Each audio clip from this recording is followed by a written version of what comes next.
Hi, good morning, my dear students. Welcome to online English class. In our previous class, we were discussed about Monaco Kingdom and its physical feature and a tax system in that Monaco Kingdom. King puts three main taxes on tobacco, wine and spirits, and fall tax. But sometimes failed to run his empire safe, so he found a special source of revenue, that is gaming house, where people play a roulette, means gambling. Sometimes they win or sometimes they lose all the money. That is why German Soviets forbidden gaming houses all over the European country. But Monaco Kingdom was only a Monaco king was a monopoly for this business, because these gaming houses are not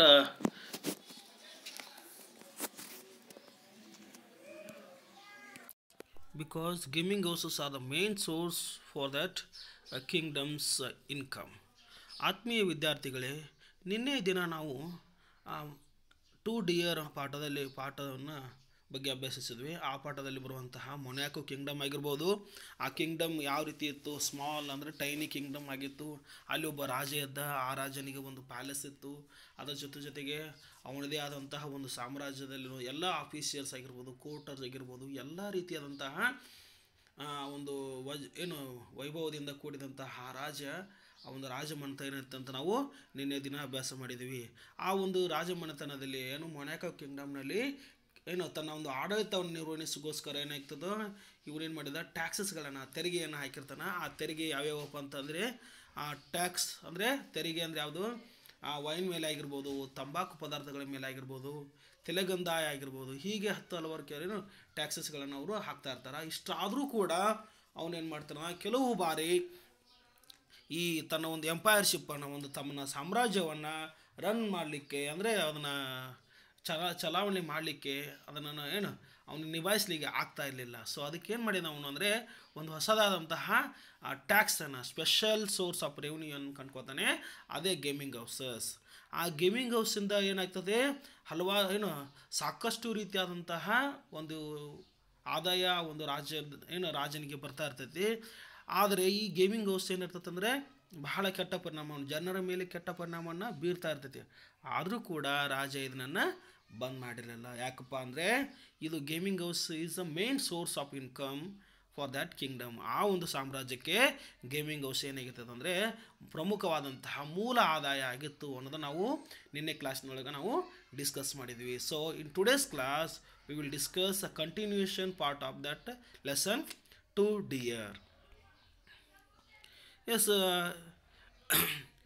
here the author describing about the coronation, ಅಂದರೆ ಸಾಮ್ರಾಜ್ಯ ಯಾವ ರೀತಿ ಇತ್ತು, ಅವನೊಂದು ಪದಾಧಿಕಾರಿಗಳು ಯಾವ್ಯಾವ ರೀತಿ ಅನ್ನೋದನ್ನು ಮಾತಾಡ್ತಾ ಇದ್ದಾನೆ. He has is coronation, is levies, he rewards, sentence and pardons, and he also as reviews, councils, law and court of justice, just like other kings, only all on the smaller scale.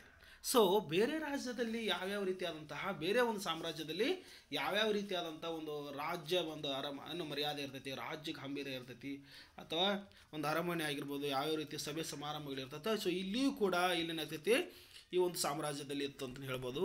ಈ has is ಕೊರೋನೇಷನ್ ಅಂದರೆ ಒಂದು ಏನಪ್ಪ, ದೊಡ್ಡದಾದಂಥ ಸಭೆ, ಇನ್ನದಾದಂಥ ಒಂದು he has is ಕೊರೋನೇಷನ್ ಅಂತಂದ್ರೆ ಏನಪ್ಪ, ಕಿರೀಟಧಾರಣೆ ಅಂದರೆ ಅವನು ರಾಜನಾಗಿ ಏನಪ್ಪ ಅಲ್ಲೇ ಸಮಯ ಸಮಾರಂಭ ಅಂದ್ರೆ ಒಂದು ಪ್ರಮುಖವಾದ ವ್ಯಕ್ತಿಯಾಗಿದ್ದಾನು. ಅವನೇನು ಮಾಡ್ತಾನ, ಹೀಸ್ ಲಿವೀಸ್ ಅಂದರೆ ಗೆಸ್ಟ್, ಬೇರೆ ಬೇರೆ ದೇಶದ, ಬೇರೆ ಬೇರೆ ರಾಜ್ಯದ ಒಂದು ಪಂಡಿತರನ್ನು ಅವನನ್ನು ಒಂದು ಆಸ್ಥಾನದಲ್ಲಿ ಕರೆಸ್ಕೊಂಡು ಬರ್ತಾ ಇರ್ತಾನೆ.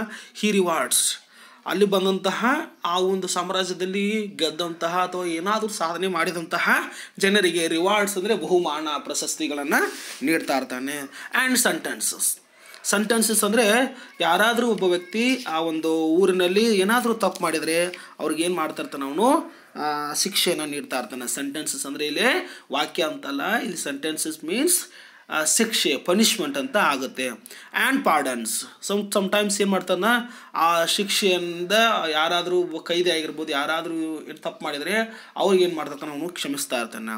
ಈ also has is reviews and councils. So reviews ಅಂದರೆ ಅಲ್ಲಿರುವಂತಹ ಹ್ಯೂಮನ್ ಸೋರ್ಸ್ ಅಂತ ನಾವು ಅನ್ಬೋದು. ಯಾವ ರೀತಿಯಪ್ಪ ಅಂದರೆ ಇಂಟೆಲಿಜೆಂಟ್ ಪೀಪಲ್ಸ್ಗಳನ್ನು ಏನಾದರೂ ಒಂದು ಕೌನ್ಸಿಲ್ಸ್ಗಳಲ್ಲಿ ಏನೋ ಯಾವುದಾದ್ರೂ ಸಭೆ ಸಮಾರಂಭಗಳಲ್ಲಿ ಏನೋ ಒಂದು ಡಿಸಿಷನ್ ತೆಗೆದುಕೋಬೇಕಾರಂದ್ರೆ ಇವ್ರು ಏನು ಮಾಡ್ತಿರ್ತಾರೆ, ಎಕ್ಸ್ಪರ್ಟ್ ಕಮಿಟಿ ಏನು ಮಾಡಿರ್ತಾರೆ. ಆ ಕಮಿಟಿಯಲ್ಲಿ ಏನಪ್ಪ ಆ ಊರಿನ ಆ ಒಂದು ಸಾಮ್ರಾಜ್ಯದಲ್ಲಿ ಆ ಕಮಿಟಿ ಇರ್ತೈತಿ. ಆ್ಯಂಡ್ ಕೋರ್ಟ್ ಆಫ್ ಜಸ್ಟಿಸ್, ಮತ್ತೇನಪ್ಪ ನ್ಯಾಯಾಧೀಶರು ಇರ್ತಾರೆ, ಕೋರ್ಟ್ ಇರುತ್ತೆ. ಏನಾದರೂ ತಪ್ಪು ಮಾಡಿದರೆ ಅದಕ್ಕೆ ಜಡ್ಜಸ್ ಆಗಿರ್ಬೋದು, ಜುಡಿಷಿಯಲ್ ಸಿಸ್ಟಮ್ನಲ್ಲಿ ಪ್ರಾಸಿಕ್ಯೂಟರ್ಸು, ಬ್ಯಾರಿಸ್ಟರ್ಸ್ಗಳು ಇವರೆಲ್ಲ ಏನು ಮಾಡ್ತಾರೆ, ಕರೆಕ್ಟ್ ಆದಂತಹ ವರ್ಡಿಕ್ಟನ್ನು ಕೊಡ್ತಾ ಇರ್ತಾರೆ. ಜಸ್ಟ್ ಲೈಕ್ ಅದರ್ ಕಿಂಗ್ಸ್, ಬೇರೆ ಒಂದು ರಾಜ್ಯದಲ್ಲಿ ಬೇರೆ ರಾಜ್ಯದಲ್ಲಿ ಅಥವಾ ಬೇರೆ ಸಾಮ್ರಾಜ್ಯದಲ್ಲಿ ಯಾವ ರೀತಿ ಇತ್ತು ಅದೇ ರೀತಿ ಮೊನಾಕೋ ಕಿಂಗ್ಡಮ್ನಲ್ಲಿ ಕೂಡ ಇತ್ತು. Only on a smaller scale. ಆದರೆ ಬೇರೆ ರಾಜ್ಯದಲ್ಲೆಲ್ಲ ದೊಡ್ಡದಾಗಿ ಬೇರೆ ಬೇರೆ ಹಲವಾರು ಜನ ಕಮಿಟಿ ಮೆಂಬರ್ಸ್ಗಳು ಇದ್ರು. ಅಂದರೆ ಇಲ್ಲಿ ಈ ಒಂದು ಸಾಮ್ರಾಜ್ಯದಲ್ಲಿ ಸ್ವಲ್ಪ ಜನ ಏನಿರ್ತಾರೆ, ಕಮಿಟಿ ಮೆಂಬರ್ಸ್ ಆಗಿರ್ಬೋದು, ಪಂಡಿತರಾಗಿರ್ಬೋದು, ಮತ್ತೊಳ್ಳೆ ಲಾಸ್ ಆಗಿರ್ಬೋದು, ಅಥವಾ ಆ ಕೋರ್ಟ್ ಆಫ್ ಜಸ್ಟಿಸ್, ಹೀಗೆ ಹಲವಾರು ಹಲವಾರು ಇಲಾಖೆಗಳನ್ನು ಇವನೇನು ಮಾಡಿರ್ತಾನೆ, ಸೃಷ್ಟಿ ಮಾಡಿರ್ತಾನೆ. ಇದರಿಂದ ಏನಾಗ್ತೈತಿ, ಬಟ್ ಇದು ಜನ ಸ್ಮಾಲರ್ ಸ್ಕೇಲ್. ಬೇರೆ ರಾಜ್ಯಕ್ಕೆ ಬೇರೆ ಒಂದು ಸಾಮ್ರಾಜ್ಯಕ್ಕೆ ಕಂಪೇರ್ ಮಾಡಿದರೆ ಇವೆಲ್ಲ ಏನಿರ್ತದೆ, ಸಣ್ಣದ ಅವನಿಗೆ ಎಷ್ಟು ಬೇಕಾಗಿರ್ತದೋ ಅಷ್ಟರ ಮಟ್ಟಿಗೆ ಏನಾಗ್ತೈತಿ ಆ ಒಂದು ಸಾಮ್ರಾಜ್ಯದಲ್ಲಿ ಬೆಳವಣಿಗೆ ಹಾಕುವಂತ ಅವನು ಮಾಡ್ತಾನೆ, ತನ್ನ ಒಂದು ಸಾಮ್ರಾಜ್ಯವನ್ನು ರೂಲ್ ಮಾಡ್ತಾ ಇರ್ತಾನೆ. ಸೊ ಸಡನ್ ಆಗಿ ಎಂದೇನಂತ ಸೊ ಇಷ್ಟಿರುವಂಥ ಈ ರೀತಿ ಇರುವಂತಹ ಸಾಮ್ರಾಜ್ಯದಲ್ಲಿ ಒಂದು ದಿನ ಏನಾಗ್ತೈತಿ, unfortunately murder was committed by the unknown person. So ಏನಾಗ್ತೈತಿ, ದುರಾದೃಷ್ಟವಶಾತ್ ಆ ಒಂದು ಊರಿನಲ್ಲಿ ಏನಾಗ್ತೈತಿ, ಮರ್ಡರ್ ಆಗಿಬಿಡ್ತೈತೆ. ಏನಪ್ಪ ಮರ್ಡರ್ ಆದಮೇಲೆ ಏನಾಗ್ತೈತಿ ಅನ್ನೋದನ್ನು ಇಲ್ಲಿಂದ ನಿಮಗೇನಪ್ಪ ಈ ಒಂದು ಇಷ್ಟೊತ್ತನ ನಾವು ನಿನ್ನೆ ಕ್ಲಾಸ್ನಲ್ಲಿ ನಾವೇನು ಡಿಸ್ಕಸ್ ಮಾಡಿದ್ವಿ ಅದೆಲ್ಲ ಆ ಕಥೆಯ ಒಂದು background of the story. So ಈ ಕಡೆಯಿಂದ ಇರೋದ this is the real story. So ಇಲ್ಲಿಂದ ಏನಾಗ್ತೈತಿ, ರಿಯಲ್ ಸ್ಟೋರಿ ಸ್ಟಾರ್ಟ್ ಆಗುತ್ತಾ. ಆ ಸ್ಟೋರಿ ಏನು ಅನ್ನೋದನ್ನು ನಾವು ಈಗ ನೋಡೋಣ. Now it happened a few years ago that a murder was committed in the Troy King's domain. The people of the kingdom are peaceable, and such a things had not happened before. The judges assembled with much ceremony and tried the case in the most judicial manner. So ಏನಾಗ್ತೈತಪ್ಪ ಅಂದರೆ ಕೆಲವು ವರ್ಷಗಳ ಹಿಂದೆ ಏನಾಗ್ತೈತೆ, now it happened a few years ago that murder was committed in this Troy King's domain. So ಏನಾಗ್ತೈತಪ್ಪ ಅಂದರೆ ಕೆಲವು ವರ್ಷಗಳ ಹಿಂದೆ ಏನಾಗ್ತೈತಲ್ಲೇ ಆ ಒಂದು ಊರಿನಲ್ಲಿ ಯಾವುದು ಆ ಕಿಂಗ್ಸ್ ಡೊಮೈನ್ನಲ್ಲಿ ಏನಾಗ್ತೈತಿ, ಒಂದು ಕೊಲೆ ಆಗುತ್ತೆ. ಮರ್ಡರ್ ಅಂದರೆ ಒಂದು ಕೊಲೆ ಆಗ್ತೈತಿ. ಆ ಒಂದು ಕೊಲೆ ಏನಾಗಿರ್ತೈತಪ್ಪ ಅಂದ್ರೆ the people of that kingdom are peaceable. So ಆ ಕೊಲೆ ಆಗೋಕ್ಕಿಂತ ಮೊದಲು before that committed a murder that whole society is completely peaceful. So ಆ ಒಂದು ಕೊಲೆ ಆಗೋಕ್ಕಿಂತ ಮೊದಲು ಆ ಇಡೀ ಒಂದು ಆ ಒಂದು ಸಾಮ್ರಾಜ್ಯ ಬಹಳ ಪೀಸ್ಫುಲ್ ಆಗಿರ್ತೈತಿ. That was the first crime committed in that Kingdom. So ಅದು ಒಂದು ಪ್ರಥಮವಾದಂತಹ ಒಂದು ಕ್ರೈಮ್ ಆಗಿರ್ತೈತೆ, ಏನಾಗಿರ್ತೈತಿ, ಒಂದು ಹತ್ಯೆ ಆಗಿರ್ತೈತೆ ಅಂತ ಹೇಳ್ಬೋದು. And such a things had not be happen before. So ಅದು ನಾ ಹೇಳಿದಾಗನೇ ಮೊದಲು ಮೊದಲನೇ ಬಾರಿಗೆ ಯಾವಾಗೂ ಕೂಡ ಹಿಂದಿನ ಒಂದು ದಿನಮಾನಗಳಲ್ಲಿ ಯಾವಾಗೂ ಕೂಡ ಆ ಒಂದು ರಾಜ್ಯದಲ್ಲಿ ಕೊಲೆ ಆಗಿರಲ್ಲ. The judges assembled with a much ceremony and tried the case in a most judicial manner. So ಯಾವಾಗ ಆ ಒಂದು ಊರಿನಲ್ಲಿ ಆ ಒಂದು ಕೊಲೆ ಆಗುತ್ತಲ್ಲ ಆವಾಗ ಏನು ಮಾಡ್ತಾರೆ, the judges assembles with much ceremony and tried the case. So ಎಲ್ಲ ಜಡ್ಜಸ್ಗಳು ಏನಾಗ್ತಾರೆ, ಅಸೆಂಬಲ್ಡ್ ಆಗ್ತಾರೆ, ಕೂಡಿ ಏನು ಮಾಡ್ತಾರೆ, with much ceremony and tried the case. So ಏನು ಮಾಡ್ತಾರೆ, ಎಲ್ಲರೂ ಕೂಡ ಏನು ಮಾಡ್ತಾರೆ, ಕರೆಕ್ಟ್ ಆದಂತಹ ಒಂದು ಕೇಸನ್ನು, ಯಾಕಂದರೆ that is a first crime ಅದು ಮೊದಲ ಬಾರಿಗೆ ನಡೆದಂತಹ ಒಂದು ಕ್ರೈಮ್ ಆದಕ್ಕೋಸ್ಕರ ಅವನಿಗೆ ಸರಿಯಾದಂಥ ಒಂದು ಶಿಕ್ಷೆಯನ್ನು ನೀಡಬೇಕು ಅನ್ನೋ ಉದ್ದೇಶದಿಂದ ಏನು ಮಾಡ್ತಾರೆ, ಕರೆಕ್ಟಾಗಿ ಟೈರ್ಡ್ ಅಂದರೆ ಇಲ್ಲಿ ಅವ್ರೇನು ಮಾಡ್ತಾ ಇದ್ದಾರೆ, ಕೇಸನ್ನು ನಡೆಸ್ತಾ ಇದ್ದಾರೆ. ಆ ಒಂದು ವರ್ಡಿಕ್ಟನ್ನು ಸರಿಯಾಗಿ ವರ್ಡಿಕ್ಟನ್ನು ಕೊಡಿಸ್ಬೇಕು. ಒಂದು ಏನು ಕನ್ನಡದಲ್ಲಿ ಏನು ಹೇಳ್ಬೇಕಂದ್ರೆ ವಾದ ವಿವಾದಗಳಂತ ನಾವು ಒಂದು ಕರಿತೀವಲ್ಲ, ಅದಕ್ಕೆ ಟ್ರೈಡ್ ಅಂದರೆ ವಾದ ವಿವಾದ ಅಂತ ನಾವು ಅನ್ಬೋದು. ಇನ್ನು ಮೋಸ್ಟ್ ಜುಡಿಷಿಯಲ್ ಮ್ಯಾನರ್ ಅಂದರೆ ಕರೆಕ್ಟಾಗಿ ಒಂದು ಅವರಿಗೆ ನ್ಯಾಯವನ್ನು ದೊರಕಿಸಿಕೊಡಬೇಕು ಅನ್ನೋ ಉದ್ದೇಶಕ್ಕೋಸ್ಕರ ಏನಾಗ್ತೈತಿ ಇಲ್ಲಿ ಆ ಒಂದು ಎಲ್ಲ ಜಡ್ಜಸ್ಗಳು, ಆ ಪ್ರಾಸಿಕ್ಯೂಟರ್ಸ್ಗಳೆಲ್ಲ ಸೇರಿ ಆ ಒಬ್ಬ ಕ್ರಿಮಿನಲ್ಗೆ ಏನು ಮಾಡ್ತಾರೆ, ಒಂದು ಪನಿಷ್ಮೆಂಟನ್ನು ಕೊಡ್ತಾರೆ, ಒಂದು ಶಿಕ್ಷೆಯನ್ನು ಕೊಡ್ತಾರೆ. ಆ ಶಿಕ್ಷೆ ಏನಾಗಿರ್ತೈತಪ್ಪ ಅಂದರೆ, ದೇರ್ ವರ್ ಜಡ್ಜಸ್, ಆ ಒಂದು ಕಮಿಟಿಯಲ್ಲಿ ಏನು ಆ ಕ್ರಿಮಿನಲ್ಗೆ ಪನಿಷ್ಮೆಂಟ್ ಕೊಡುವಂತಹ ಕಮಿಟಿಯಲ್ಲಿ ಯಾರ್ಯಾರು ಇರ್ತಾರಪ್ಪ ಅಂದರೆ, there were judges and prosecutors and jurymen and barristers. They argued and judged and at last they condemned the criminal to have his head cut off as the law directs. So far so good. Next they submitted the sentence to the king. The king read the sentence and confirmed it. If the fellow must be executed, execute him. So ಏನಾಗ್ತದ, ಯಾವಾಗ ಆ jury members ಎಲ್ಲ assembly ಆಗಿರ್ತಾರ, ಆ assemble ಆದಂತಹ ಎಲ್ಲ jury ಮೆಂಬರ್ಸ್ಗಳಲ್ಲಿ ಯಾರು ಇರ್ತಾರೆ ಅಂತಂದರೆ, ದೇರ್ ವರ್ ಜಡ್ಜಸ್, ಅಲ್ಲಿ ನ್ಯಾಯಾಧೀಶರು ಇರ್ತಾರೆ, ಆ್ಯಂಡ್ ಪ್ರಾಸಿಕ್ಯೂಟರ್ಸ್. ಏನು ಪ್ರಾಸಿಕ್ಯೂಟರ್ಸ್ ಅಂದರೆ ಏನಪ್ಪ, ಇಲ್ಲೇ ವಕೀಲರು ಅಂತ ನಾವು ಕರಿತೀವಲ್ಲ, ವಕೀಲರು ಇವರು ಹಿರಿಯ ವಕೀಲರು ಎಲ್ಲ ಅವ್ರು ಇರ್ತಾರೆ. ಆ್ಯಂಡ್ ಜ್ಯೂರಿಮನ್ಸ್, ಸೊ ಅಲ್ಲಿ ಜ್ಯೂರಿ ಅಂದರೆ ಒಂದು ಗ್ರೂಪ್ ಆಫ್ ಪೀಪಲ್ಸ್. ಸೊ ಅದಕ್ಕೆ ಇರುವಂಥ ಎಕ್ಸ್ಪರ್ಟ್ ಕಮಿಟಿ ಆಗಿರ್ಬೋದು, ಬ್ಯಾರಿಸ್ಟರ್ಸ್, ಅದೇ ರೀತಿಯಂಥ ವಕೀಲರು ಎಲ್ಲರೂ ಏನಿರ್ತಾರೆ, ಅವರೆಲ್ಲ ಒಂದು ಕಡೆ ಸೇರಿಕೊಂಡು ಏನು ಮಾಡ್ತಾರೆ, ಈ ಒಂದು ಈ ಒಂದು ಮರ್ಡರ್ ಆದದ್ದನ್ನು ಸರಿಯಾದಂತಹ ಒಂದು ಜುಡಿಷಿಯಲ್ ಸಿಸ್ಟಮ್ನಲ್ಲಿ ಅವ್ನಿಗೆ ಏನು ಮಾಡಬೇಕು, ನಾವು ಶಿಕ್ಷೆಯನ್ನು ಕೊಡಬೇಕು ಅನ್ನೋ ಉದ್ದೇಶ ಇಟ್ಕೊಂಡು ಏನು ಮಾಡ್ತಾರೆ, ಕರೆಕ್ಟ್ ಆದಂತಹ ಒಂದು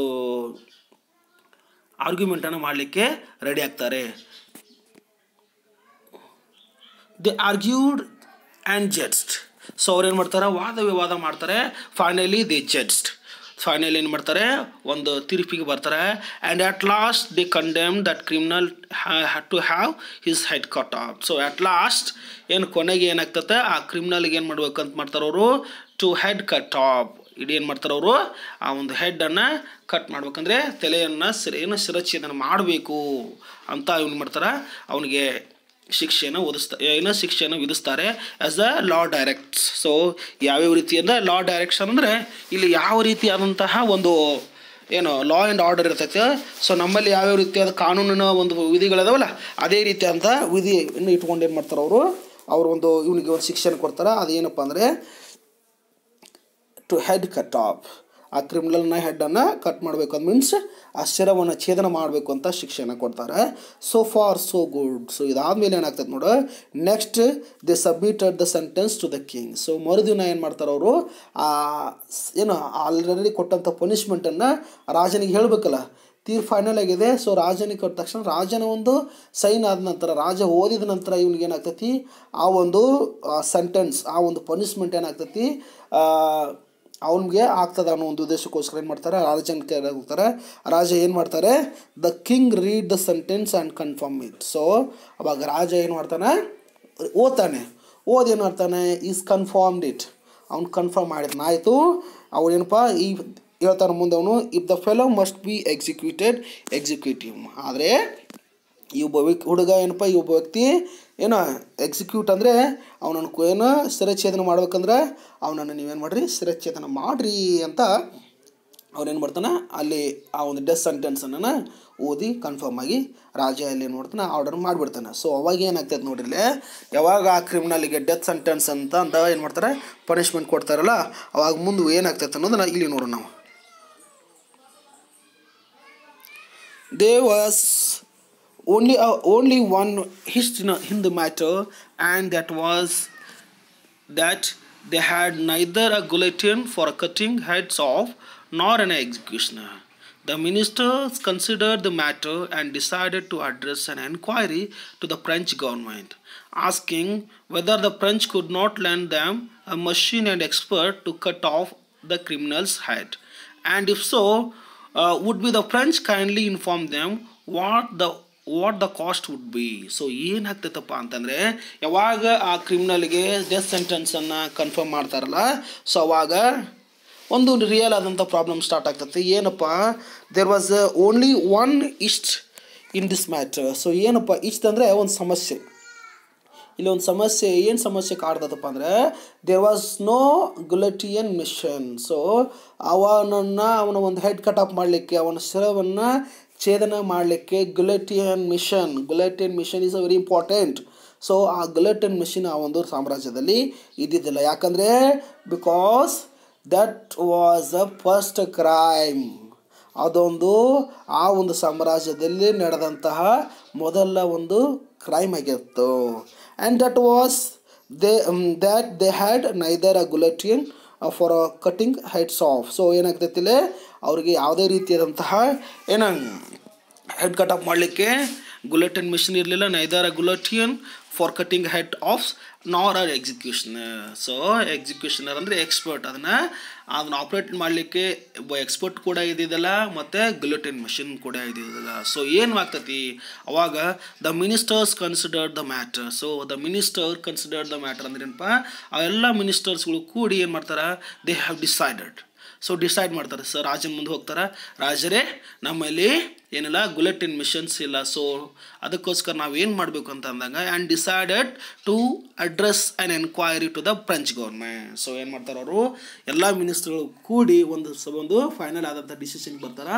ಏನಪ್ಪ ಡಿಸಿಷನ್ ಅಂತಂದರೆ, they address an enquiry to the French government. So French ಸರ್ಕಾರಕ್ಕೆ ಅವ್ರು ಏನು ಮಾಡ್ತಾರೆ, ಒಂದು ಲೆಟರನ್ನು ಬರೀತಾರೆ. ಏನಂತ, ಎನ್ಕ್ವೈರಿ ಲೆಟರ್ ಬರೀತಾರೆ. ಏನಂತ, asking whether the French could not lend them machine and an expert to cut off the criminal's head. If so ಏನಾಗ್ತೈತಿಲ್ಲ, and if so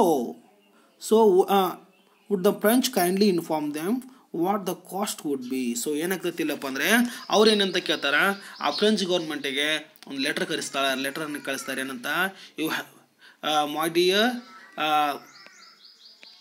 ಒಂದು ಫ್ರೆಂಚ್ ಗೌರ್ಮೆಂಟಿಗೆ ಏನಂತ ಕಳಿಸ್ತಾರಪ್ಪ ಅಂತಂದರೆ, so you have to send a guillotine machine with an experts and you have to tell me what cost would be.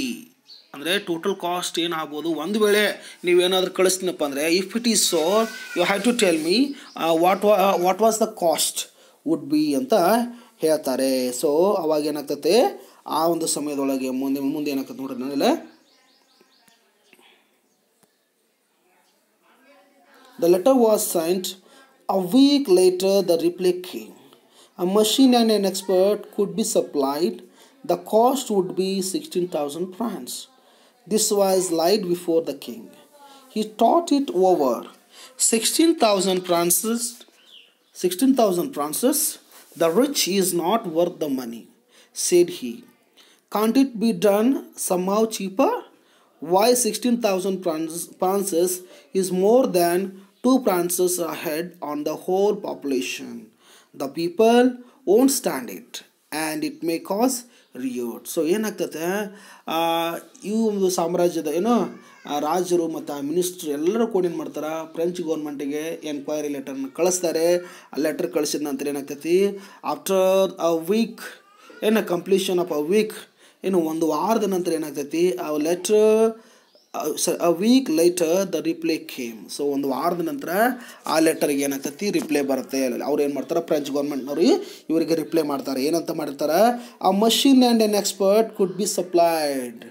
ಏನಂತ ಕಳಿಸ್ತಾರ, with respectfully the sent a machine and an expert could be supplied. ನಾವು ಆ ಮಷೀನನ್ನು, ಯಾವ machine, guillotine machine and an experts, ಅದನ್ನು operate ಮಾಡಲಿಕ್ಕೆ ಇರುವಂತಹ ಎಕ್ಸ್ಪರ್ಟ್ಸ್ಗಳನ್ನು ಎರಡನ್ನೂ ಕಳಿಸ್ತೀವಿ. ಆದರೆ the total cost would be, ಏನಪ್ಪ ಆ ಕಾಸ್ಟ್ ಎಷ್ಟಾಗ್ಬೋದು ಅಂದರೆ 16,000 ಫ್ರಾನ್ಸಸ್, 16,000 ಫ್ರಾನ್ಸಸ್ ಆಗುತ್ತೆ ಅಂತ ಹೇಳ್ತಾರೆ. ಇಲ್ಲಿ ಫ್ರಾನ್ಸಸ್ ಅಂದರೆ ನಮ್ಮ ಭಾರತದಲ್ಲಿ ಯಾವ ರೀತಿ ರೂಪಾಯಿ ಅಂತ ಹೇಳ್ತೇವಲ್ಲ, ಅಮೇರಿಕಾದಲ್ಲಿ ಡಾಲರ್ ಅಂತ ಹೇಳ್ತೀವಲ್ಲ, ಆ ರೀತಿ ಇಲ್ಲಿ ಮೊನಾಕೋ ಕಿಂಗ್ಡಮ್ನಲ್ಲಿ ಆ ದುಡ್ಡನ್ನು ನಾವೇನಪ್ಪ ಫ್ರಾನ್ಸಸ್ ಅಂತ ಕರಿತೀವಿ. ಆ ಟೋಟಲ್ ಕಾಸ್ಟ್ ಎಷ್ಟಾಯ್ತಿಲ್ಲ, 16,000 ಫ್ರಾನ್ಸ್, 16,000 ಫ್ರಾನ್ಸಸ್ ಆಗುತ್ತೆ ಅಂತ ರಿಪ್ಲೈ ಯಾರು ರಿಪ್ಲೈ ಮಾಡ್ತಾರೆ, ಫ್ರೆಂಚ್ ಗೌರ್ಮೆಂಟ್ನವರು ಲೆಟರನ್ನು ಕಳಿಸ್ತಾರೆ. This was laid before the king. So ಆ ಲೆಟರನ್ನು ತೆಗೆದುಕೊಂಡು ಏನು ಮಾಡ್ತಾರೆ ಅವರು ಆ ರಾಜನ ಮುಂದುಗಡೆ ಹೋಗಿ ಇಡ್ತಾರೆ. He thought it over. So he thought it over ಅಂದ್ರೇನಪ್ಪ, ಅವ್ರದ್ರ ಬಗ್ಗೆ ವಿಚಾರ ಮಾಡ್ತಾನೆ. ಇಟ್ಸ್ ಓವರ್ ಅಂದರೆ ಇದು ಬಹಳ ಆಯಿತು ಅಂತ ವಿಚಾರ ಮಾಡ್ತಾನೆ. 16,000 ಫ್ರಾನ್ಸ್, 16,000 ಫ್ರಾನ್ಸ್, ಅದು ಬಹಳ ಆಯಿತು ಅಂತ ವಿಚಾರ ಮಾಡ್ಕೊತ ಮುಂದೆ ಹೇಳ್ತಾನೆ. The rich is not worth the money said he. The rich ಅಂದ್ರೆ ಇಲ್ಲಿ ಏನಪ್ಪ, ಈ ನೀಚ ಕೆಟ್ಟ ವ್ಯಕ್ತಿ. ರಿಚ್ ಅಂದ್ರೆ ಏನಪ್ಪ, ನೀಚ. ಅವನೇನು ಮಾಡಿದಾನ, ಕೆಟ್ಟ ವ್ಯಕ್ತಿ ಅದನ ಅವನು. ಯಾಕೆ ಅವನು ಒಳ್ಳೆ ಕೆಲಸ ಮಾಡಿಲ್ಲ, ಅವ ಕೊಲೆ ಮಾಡಿದಾನ. ಇಂಥ ನೀಚನಿಗೆ we have to spend 16,000 francs is impossible ಅಂತ ಹೇಳ್ತಾನೆ. 16,000 ಫ್ರಾನ್ಸಸ್ಗಳನ್ನು ನಾವೇನು ಮಾಡಬೇಕು, ಖರ್ಚು ಮಾಡಬೇಕಾ, ಇಟ್ಸ್ ಇಂಪಾಸಿಬಲ್ ಅಂತ ಆ ರಾಜ ಏನು ಮಾಡ್ತಾನೆ, ಒಪ್ಕೊಳ್ಳಲ್ಲ. ಸೊ ಅವಾಗ ಏನಾಗ್ತಾನೆ, ಮತ್ತು ಮುಂದುವರೆದು ಹೇಳ್ತಾನೆ. ಈ ರಿಪ್ಲೈಡ್ ಏನಂತ, can't it be done somehow cheaper, ಇದಕ್ಕಿಂತ ಕಡಿಮೆ ಒಳಗೆ ನಾವು ಮಾಡ್ಲಿಕ್ಕಾಗಲ್ವಾ ಅಂತ ಹೇಳ್ತಾನೆ. ಸೊ ಅವಾಗ ಏನು ಅದು ಏನಾಗ್ತೈತೆ ಅದಕ್ಕೆ ನೋಡಲ್ಲ. ಮುಂದೆ ಹೇಳ್ತಾನೆ ರಾಜ ಏನಂತ, why 16,000 francs is more than 2 francs are head on the whole population. So ಆ 16,000 ಫ್ರಾನ್ಸಸನ್ನು ಕಲೆಕ್ಟ್ ಮಾಡ್ಬೇಕಾತಂದ್ರೆ, so more than 2 francs are head on the whole population. So ಏನಾಗಬೇಕಾಗ್ತದಂದರೆ 16,000 ಫ್ರಾನ್ಸಸನ್ನು ಕಲೆಕ್ಟ್ ಮಾಡ್ಬೇಕಪ್ಪ ಅಂತಂದರೆ, you have to put 2 more taxes on man's whole population ಮೇಲೆ. ಅವನು ಏನು ಈಗ ಆಲ್ರೆಡಿ ಹಾಕ್ತಾರೆ ಅಂತ ಟ್ಯಾಕ್ಸ್ಕಿಂತ ಹೆಚ್ಚು 2 ಫ್ರಾನ್ಸಸ್ಗಳನ್ನು ಹಾಕಿದಾಗ ಮಾತ್ರ ಅಷ್ಟು ದುಡ್ಡನ್ನು ಕಲೆಕ್ಟ್ ಮಾಡ್ಲಿಕ್ಕೆ ಆಗ್ತದೆ. ಯಾಕಂದರೆ ಓನ್ಲಿ ಅವನೆಷ್ಟು 7,000 peoples are lived in that kingdom. 7,000 ಜನ ಏನಪ್ಪ ಆ ಒಂದು ಕಿಂಗ್ಡಮ್ನಲ್ಲಿ ವಾಸ ಮಾಡ್ತಾ ಇದ್ದಾರೆ. ಆ ಜನರಿಗೆ ಈಗ ಆಲ್ರೆಡಿ ಇರುವಂಥ ಟ್ಯಾಕ್ಸ್ ಮೇಲೆ ಮತ್ತು 2 ಫ್ರಾನ್ಸನ್ನು ಹೆಚ್ಚಿಗೆ ಹಾಕಿದರೆ ಏನಾಗ್ತೈತೆ, ಆ ಜನರಿಗೆ ಅದನ್ನು ಕೊಡಲಿಕ್ಕೆ ಆಗಲ್ಲ. ಸೊ ಇದೇನಾಗ್ತೈತಿ, ಇಟ್ಸ್ ಅ ಬ್ಯಾರಿಯರ್, ಅದವ್ರಿಗೆ ಹೊರೆ ಆಗುತ್ತೆ ಅಂತ ರಾಜ ಹೇಳ್ತಾನೆ. The people won't stand it. So ಆವಾಗ ಜನ ಏನು ಮಾಡಲ್ಲ, ಇದನ್ನು ಒಪ್ಕೊಳ್ಳಲ್ಲ. ಸೊ ಅದೇನು ಮಾಡ್ತಾರೆ, ಅವರು ಒಪ್ಕೊಳ್ಳಲ್ಲ. ಅದು ಅವ್ರೇನು ಮಾಡ್ತಾರೆ, ದೇ ಅಗೇನ್ಸ್ಟ್ ಇಟ್, ಅವ್ರೇನು ಮಾಡ್ತಾರೆ, ಫೈಟ್ ಮಾಡ್ತಾರೆ. And it may cause a riot. So ಇದೇ ಒಂದು ಏನೋ ಕಾರಣ, ದಂಗೆ ಏಳಿಕೆ ಒಂದು ಮೇನ್ ಕಾಸ್ ಆಗುತ್ತೆ ಅಂತ ರಾಜ ಏನು ಹೇಳ್ತಾನೆ. ಆ ಒಂದು ಫ್ರಾನ್ಸ್ ಗೌರ್ಮೆಂಟ್ ಹೇಳಿದಂತಹ 16,000 ಫ್ರಾನ್ಸನ್ನು ಇಲ್ಲಿ ಈ ರಾಜ ಏನು ಮಾಡಲ್ಲ, ಒಪ್ಕೊಳ್ಳಲ್ಲ. ಸೊ ಅವಾಗ ಮತ್ತೆ ಮುಂದೆ ಏನಾಗ್ತೈತೆ ಅನ್ನೋದನ್ನು ನೋಡೋಣ ಈಗ. ಸೊ ಆ council was called to consider what could be done, and it was decided to send a similar inquiry to the King of Italy. The French government is republican and has no proper respect to the king, but the King of Italy was a brother monarch and might be induced to do the thing cheaper. So the letter was written and prompt reply was received. So ಏನಾಗ್ತೈತಪ್ಪ ಅಂತಂದ್ರೆ next ಏನು ಯಾವಾಗ ರಾಜ ಏನಂತ ಹೇಳ್ತಾನೆ, ಈ ಒಂದು 16,000 francs ಏನಾಗ್ತೈತೆ is huge amount ಅಂತ ಹೇಳಿದ ತಕ್ಷಣ next again the council considered. So ಮತ್ತೆ ಏನು ಮಾಡ್ತಾರೆ, ಆ ಕೌನ್ಸಿಲರ್ ಮತ್ತು ಎಲ್ಲ ಕೌನ್ಸಿಲ್ ಅಂದರೆ ಕಮಿಟಿ ಮೆಂಬರ್ಸ್ಗಳು, ಮಿನಿಸ್ಟರ್ಸ್ಗಳು ಎಲ್ಲ ಮತ್ತೆ ಚರ್ಚೆ ಮಾಡ್ತಾರೆ. ಏನಂತ ಚರ್ಚೆ ಮಾಡ್ತಾರೆ, so council was called to considered what could be done, ಏನು ಮಾಡಬೇಕು ಅಂತ ವಿಚಾರ ಮಾಡಿದಾಗ, and it was decided to send a similar enquiry to the king of Italy. So ಅವ್ರೇನು ಮಾಡ್ತಾರೆ, ಎಲ್ಲ ಒಂದು ಕಮಿಟಿ ಮೆಂಬರ್ಗಳು ಏನು ಡಿಸೈಡ್ ಮಾಡಿ ಫೈನಲ್ ಆಗಿ ಒಂದು ಡಿಸಿಷನ್ಗೆ ಬರ್ತಾರೆ. ಏನಪ್ಪ ಅಂದರೆ to sent a similar enquiry to the king of Italy. So Italy ದೇಶದ ರಾಜನಿಗೆ ಒಂದು ಲೆಟರನ್ನು ಕಳಿಸ್ತಾರೆ, ಎನ್ಕ್ವೈರಿ ಲೆಟರನ್ನು ಕಳಿಸ್ತಾರೆ. ಸೊ ಮತ್ತು ಮುಂದುವರೆದ the French government is republican. So the French government is republican ಅಂದರೆ ರಿಪಬ್ಲಿಕನ್ ಅಂದರೆ ಪ್ರಜಾಪ್ರಭುತ್ವ ರಾಷ್ಟ್ರ. So there is no proper respect for the king. ಅಲ್ಲೇ ರಾಜನಿಗೆ ಏನು ಮಾಡ್ಬೇಕಂದ್ರೆ ಫ್ರೆಂಚ್ ಗೌರ್ಮೆಂಟ್ನವರು ಯಾವುದೇ ರೀತಿಯಾದಂತಹ ಏನು ರೆಸ್ಪೆಕ್ಟನ್ನು ಕೊಡುತ್ತಲ್ಲ. ಅದಕ್ಕೋಸ್ಕರ ಏನು ಮಾಡಿದಾರೆ ಅವರು 16,000 ಫ್ರಾನ್ಸಸ್ ಹೇಳಿದ್ದಾರೆ. ಆದರೆ but the king of Italy was brother monarch. So ಆದರೆ ಕಿಂಗ್ ಆಫ್ ಇಟಲಿ ಅಂದರೆ ಏನು ಇಟಲಿ ದೇಶದ ಇಟಲಿ ದೇಶದಲ್ಲಿ ಅಲ್ಲಿ ರಾಜನ ಒಂದು ಆಳ್ವಿಕೆ ಇದೆ. ಸೊ ಬ್ರದರ್ ಮೊನಾರ್ಕ್ ಅಂದರೆ ಅಲ್ಲಿ ಕೂಡ ರಾಜ ಇದ್ದಾನೆ. ಸೊ ಇವನೇನು ಮಾಡ್ಬೋದು, ಈ ಒಂದು ಮೊನಾಕೋ ರಾಜನಿಗೆ ಹೆಲ್ಪ್ ಮಾಡ್ಬೋದು ಅಂತ ಹೇಳ್ತಾನೆ. ಅದಕ್ಕೆ and might be induced. So might be induced ಅಂದರೆ ಸೊ ಇಂಟ್ರೆಸ್ಟ್, ಒಂದು ಆಸಕ್ತಿಯನ್ನು ತೋರಿಸ್ಬೋದು. To do the things cheaper, ಕಡಿಮೆ ಬೆಲೆಯಲ್ಲಿ ನಮಗೆ ಗುಲೆಟಿನ್ ಮಷೀನನ್ನು ತೆಗೆದುಕೊಳ್ಬಹುದು ಅನ್ನೋ ಉದ್ದೇಶಕ್ಕೋಸ್ಕರ ಏನು ಮಾಡ್ತಾರೆ, ಅವರು ಎಲ್ಲ ಮಿನಿಸ್ಟರ್ಸ್ಗಳಾಗಿರ್ಬೋದು, ರಾಜ ಆಗಿರ್ಬೋದು ಎಲ್ಲ ಕೂಡಿ ಏನು ಮಾಡ್ತಾರೆ, ಆ ಲೆಟರನ್ನು ಎಲ್ಲಿ ಕಳಿಸ್ತಾರೆ, to send a letter to the Italy government. So the letter was returned and prompt reply was received. So ಯಾವಾಗ ಆ ಲೆಟರನ್ನು ಕಳಿಸ್ತಾರೆ, ಕಳಿಸಿದ ನಂತರ ಏನಾಗ್ತೈತಿ, ಪ್ರಾಂಪ್ಟ್ ಆದಂಥ ರಿಪ್ಲೈ ಅವನು ಪ್ರಧಾನ ಮೊನಾರ್ಕ್ ಏನಪ್ಪ, ಆ ಇಟಲಿ ಒಂದು ಗೌರ್ಮೆಂಟ್ನವರು ಇವರಿಗೊಂದು ಲೆಟರನ್ನು ಕಳಿಸ್ತಾರೆ. ಸೊ ಆ ಲೆಟರ್ ಕಳಿಸಿದ ಮೇಲೆ ಏನೇನು ರಿಪ್ಲೈ ಬರುತ್ತಾ, ಮತ್ತು ಅದು ಯಾವ್ಯಾವ ರೀತಿಯಾದಂಥ ಸಮಸ್ಯೆ ಆ ಒಂದು ರಾಜ್ಯ ಅದಕ್ಕೆ ಒಪ್ಕೊಳ್ತಾನೋ ಇಲ್ಲ ಅನ್ನೋದನ್ನು V will discuss in our next class. Thank you very much, my dear students.